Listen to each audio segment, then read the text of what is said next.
एक दिन सुबह का समय था। भाई काम पर गया था और भाभी ने मुझे नाश्ता दिया और कहा, मैं नहा कर आती हूँ। तब तक मैंने नाश्ता कर लिया और टीवी देखने बैठ गया। तभी भाभी ने मुझे आवाज दी, गणेश, मेरे कपड़े दे दो, मैंने टेबल पर रख दिए हैं। मैंने उसकी ड्रेस उठाई और वहां उसका अंडरवियर भी था। मैं उस वक्त थोड़ा असमंजस में था, लेकिन उसे कपड़े देते समय मैं सावधान था, क्योंकि भाभी का सम्मान करना जरूरी था। हालांकि मेरे मन में कुछ बदलाव आया। मैं उसका रूप देखने लगा, मानो वो मेरे सामने खड़ी हो। उसने मुझे फिर आवाज दी और मैं बाथरूम की ओर चला गया। उसके कपड़े उसे दे दिए। उसने फिर से दरवाजा बंद कर दिया और मैं वहीं रुक गया। मैं दरवाजे के छेद से अंदर देखने के लिए उत्सुकता से उठ खड़ा हुआ। यह कोई नहीं था, बस हम दोनों ही थे। भाभी नहा चुकी थी और अपने कपड़े बदल रही थी। मैं सिर्फ उसका पिछला हिस्सा ही देख पा रहा था।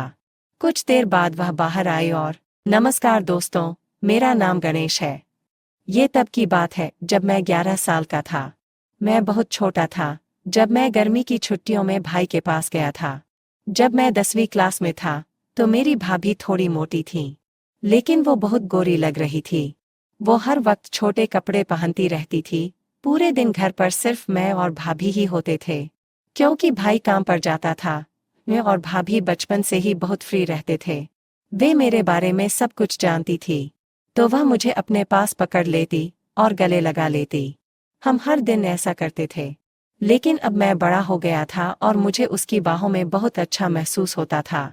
जब वह मुझे गले लगाती थी तो मेरा साथी बड़ा हो जाता था। फिर मैंने तुरंत उसे गले लगा लिया और मजे लेने लगा। मैं एक दिवस उत्सव के लिए उनके पास गया था। कुछ दिन बीत गए। एक दिन सुबह हो गई। भाई काम पर गए थे और भाभी ने मुझे नाश्ता दिया और कहा, मैं नहा कर आती हूँ। तब तक मैंने नाश्ता कर लिया और टीवी देखने बैठ गया। तभी भाभी ने मुझे आवाज दी, गणेश, मेरे कपड़े दे दो, मैंने टेबल पर रख दिए हैं। मैंने उसकी ड्रेस उठाई और वहां उसका अंडरवियर भी था। मैं उस वक्त थोड़ा असमंजस में था, लेकिन उसे कपड़े देते समय मैं सावधान था, क्योंकि भाभी का सम्मान करना जरूरी था। हालांकि मेरे मन में कुछ बदलाव आया था। मैं उसका रूप देखने लगा, मानो वो मेरे सामने खड़ी हो। उसने मुझे वापस बुलाया और मैं बाथरूम की ओर चला गया। उसके कपड़े उसे दे दिए। उसने फिर दरवाजा बंद कर दिया और मैं वहीं रुक गया। मैं दरवाजे की दरार से अंदर देखने के लिए उत्सुकता से उठ खड़ा हुआ। वह कोई नहीं था, बस हम दोनों ही थे। भाभी नहा रही थी और अपने कपड़े बदल रही थी। मैं सिर्फ उसका पिछला हिस्सा ही देख पा रहा था। कुछ क्षण बाद वह बाहर आई और मुझसे बोली, गणेश, तुम भी नहा लो। मैं तुरंत वहां से निकला और नहाने लगा। अंदर भाभी का अंडरवियर लटका हुआ था। मैंने उसे हाथ में ले लिया और उसकी महक में खो गया। नहाने के बाद कमर पर तौलिया लपेटकर बाहर आया और बोला, भाभी, मेरे कपड़े दे दो। भाभी ने मुझे कपड़े दिए और मैं जल्दी से कपड़े पहनकर तैयार होकर रसोई में चला गया। भाई काम पर जा रहे थे। भाभी रसोई में दोपहर का खाना बना रही थी। जब मैं वहां पहुंचा तो उसने मुझे गले लगा लिया। उस वक्त मैं उसके करीब रहकर खुश था। मेरे मन में कहीं न कहीं ऐसा होने लगा। मैंने उससे पूछा, क्या मैं कोई मदद कर सकता हूँ? उसने उत्तर दिया, नहीं, तुम यहीं चुपचाप बैठे रहो। फिर वह बातें करती, हंसती खेलती, खाना बनाती। दोपहर के भोजन के बाद हम बिस्तर पर चले गए। भाभी चादर ओढ़कर सो गई और बोली, गणेश, तुम भी मेरे साथ सो जाओ।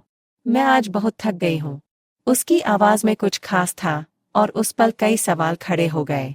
वो बोली, बदन भी बहुत दर्द कर रहा है। मैंने तुरंत भाभी से पूछा, क्या मैं आपके शरीर को दबा सकता हूँ? अगर आपको कोई दिक्कत नहीं है तो। उसने नहीं कहा। मैंने फिर पूछा। मैं उसके पीछे पड़ा और बोला, भाभी बोलो, दर्द हो रहा है तो दबा दूं। उसने कहा, ठीक है। मैं धीरे धीरे उसके पैर दबाने लगा। उसके घुटनों तक पहुंचकर मैं रुका और अब उसकी वह चीज दिख रही थी। मैंने उससे पूछा, भाभी ऊपर भी दबाना है क्या? तो वो बोली, हाँ दबाओ, मुझे आराम मिलेगा। धीरे धीरे मैंने उसके कपड़े ऊपर उठाए और मैं उसका आकार देख सका। उस दृश्य को देखकर मुझे एक अलग ही अनुभव हुआ। उसी पल मेरा ध्यान उस चीज पर रुक गया और मैं पूरी तरह से भ्रमित था। गणेश, अब रुको, मैं भी तुम्हारे पैर दबाती हूँ। तुम्हारे भी पैर दर्द कर रहे होंगे? वो मेरे पैर दबाने लगी और उसके नाजुक हाथों के स्पर्श से मुझे बहुत अच्छा महसूस हो रहा था। उसने मेरे पैरों को दबाते हुए मुझे आराम दिया और फिर हम वहीं सो गए। अब मुझे थोड़ा बेहतर महसूस हुआ।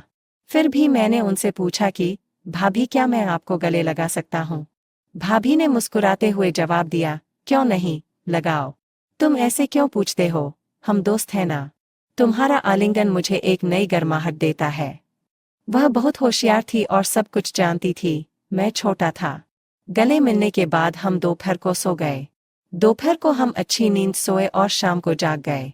सब बातों का ध्यान रखा गया, क्योंकि शाम को मेरे भैया आ रहे थे। भैया काम से आए और हमने खाना खाया।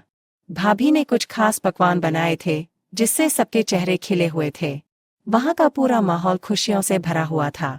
भाभी ने मेरे भाई के लिए बिस्तर नीचे हॉल में लगा दिया। उसके बाद मैं भाभी के साथ बिस्तर पर सो गया। चूंकि हम दोपहर में अच्छी नींद लेते थे, इसलिए हमें रात में नींद नहीं आती थी। रात के 2 बजे थे, फिर भी मुझे नींद नहीं आ रही थी। भाभी एक करवट से दूसरे करवट पर सो रही थी, लेकिन उसे भी नींद नहीं आ रही थी। कमरे में एक छोटा सा लाल बल्ब जल रहा था और बाकी कमरा अंधेरे में डूबा हुआ था। उस शांत वातावरण में हमारे मन में विचारों की लहरें दौड़ रही थीं।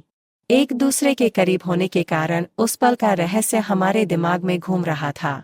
मियाँ और भाभी अंधेरे में जाग रहे थे। उसने मुझसे कहा, शांत रहो गणेश, शोर मत करो, सुबह के 3 बजे है। और फिर वो सो गई। सुबह हम देर से उठे। भैया उसे जगाने आए और बोले, जल्दी उठो, मैं काम पर जा रहा हूँ। हम उसकी आवाज़ सुनकर जाग गए और कुछ ही देर में नहाकर तरोताज़ा हो गए। भाभी ने मेरे लिए कुछ खास व्यंजन बनाए थे, ताकि हमारे दिन की शुरुआत अच्छी हो। मेरे पसंदीदा भोजन की महक ने रसोई में एक विशेष माहौल बना दिया और वो मुस्कुराकर मुझसे बोली, चलो अब नाश्ता कर लेते हैं। उसने मुझे चाय और नाश्ता दिया और फिर नहाने चली गई। नाश्ता करते समय मुझे रात की घटनाएं याद आ रही थीं और सोचा कि क्यों न दोपहर को भाभी से इस बारे में बात की जाए। तभी भाभी ने मुझे अपने कपड़े देने के लिए बुलाया। मैं उसके पास कपड़े ले गया और हमेशा की तरह दरवाजे की दरार से उसे कपड़े बदलते हुए देखा। नहाने के बाद भाभी खाना बना रही थी। मैंने उससे पूछा, भाभी खाना हुआ क्या? उन्होंने जवाब दिया, हाँ, थोड़ा सा बाकी है। फिर हमने खाना खाया और आराम करने के लिए बिस्तर पर चले गए। मैं और भाभी एक ही चादर में सो गए। उसने मुझे गले लगाया, मैंने भी उसे कसकर गले लगाया। मैंने भाभी की तरह उसकी तरफ देखा और कहा, क्या मैं एक पूछ सकता हूँ? उसने सोचते हुए कहा, पूछो। मैंने आगे कहा, भाभी, रात को पति पत्नी क्या करते हैं? भाभी ने मुस्कुराकर जवाब दिया, कुछ नहीं करते। फिर बोली, पति पत्नी जो करते हैं वही करते हैं। जब तुम बड़े हो जाओगे या शादी कर लोगे तब तुम्हें समझ आएगा। लेकिन फिर भी तुम्हें बताती हूँ, पति और पत्नियां वही करते हैं जो जानवर करते हैं।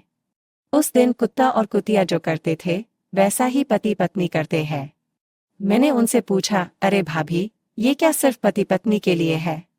उसने जवाब दिया, नहीं, कोई भी कर सकता है, लेकिन इसे निजी रखना महत्वपूर्ण है। यह एक रहस्य है, अगर किसी को पता चल गया तो बड़ी बदनामी हो सकती है। मैंने थोड़ा आश्चर्य से पूछा, क्या ऐसा हो सकता है? उसके बाद मैंने विषय बदलते हुए कहा, भाभी, क्या आज हम कोई नई चीज कर सकते हैं? क्योंकि आज मुझे नींद नहीं आ रही है। तो वो मुस्कुराकर बोली, कोई बात नहीं, चलो ऐसे ही लेटे रहते हैं। फिर हम गले मिले। मैंने उन्हें कसकर पकड़ लिया और कहा, भाभी आप भी मुझे कसकर गले लगा लो। वो तुरंत मेरी बाहों में आ गई। फिर एक अनोखा जादू हुआ। उस क्षण मुझे एक अपूर्व आनंद की अनुभूति हुई। हमारे हाथ एक दूसरे के चारों ओर घूम रहे थे और बीच में उन मधुर क्षणों में हमें बहुत विशेष महसूस हुआ। हम एक दूसरे की बाहों में खो गए। मेरा साथी सख्त हो रहा था और मुझे बाथरूम जाना था। मैंने भाभी से कहा, भाभी, मुझे बाथरूम जाना है। उसने भी मुझसे कहा, चलो मुझे भी जाना है। हम दोनों एक साथ बाथरूम गए। फिर मैंने मन में ठान लिया कि भाभी को अपने साथी के दर्शन दिखाऊंगा। भाभी बाथरूम में जाकर बाहर आई और फिर मैं अंदर चला गया और भाभी से बोला, भाभी, मेरी संवेदनशील जगह पर थोड़ा दर्द हो रहा है। उसने कहा, क्या हुआ? मैंने कहा, जगह बहुत तंग है। वो बोली, ठीक है, दिखाओ। मैंने तुरंत चेन नीचे कर दी और अपने साथी को दिखाया। वो बोली, कहाँ दर्द होता है? मैंने कहा, आगे हल्की सी जलन होती है। उसने कहा, अरे तुमने मिर्च खाई थी क्या? फिर वो तेल लेकर आई और बोली, इसे लगाओ। मैंने कहा, तुम लगाओ, मुझे बहुत जलन हो रही है। वह मुस्कुराई और बोली, ठीक है, अच्छे से सो जाओ, फिर जलन नहीं होगी। उसकी आवाज में एक मिठास थी जो मुझे शांत कर रही थी। फिर मैंने कंबल लिया और मुझसे पूछा, गणेश, क्या तुम्हारा दर्द बंद हो गया? मैंने कहा, हाँ। फिर वह बोली, मुझे वापस दिखाओ। मैं सीधे बिस्तर पर गया और उससे पूछा, क्या आप देखने के लिए तैयार हैं? भाभी यह देखकर खुश हो गई। मेरा साथी भाभी को पूरी तरह से साथ दे रहा था। कुछ देर बाद मेरे साथी को उल्टी हुई और भाभी यह देखकर शर्मा गई। दोस्तों, अगर आपको कहानी पसंद आए तो हमारे चैनल को सब्सक्राइब करें और आपको कहानी कैसी लगी मुझे कमेंट में अवश्य बताएं।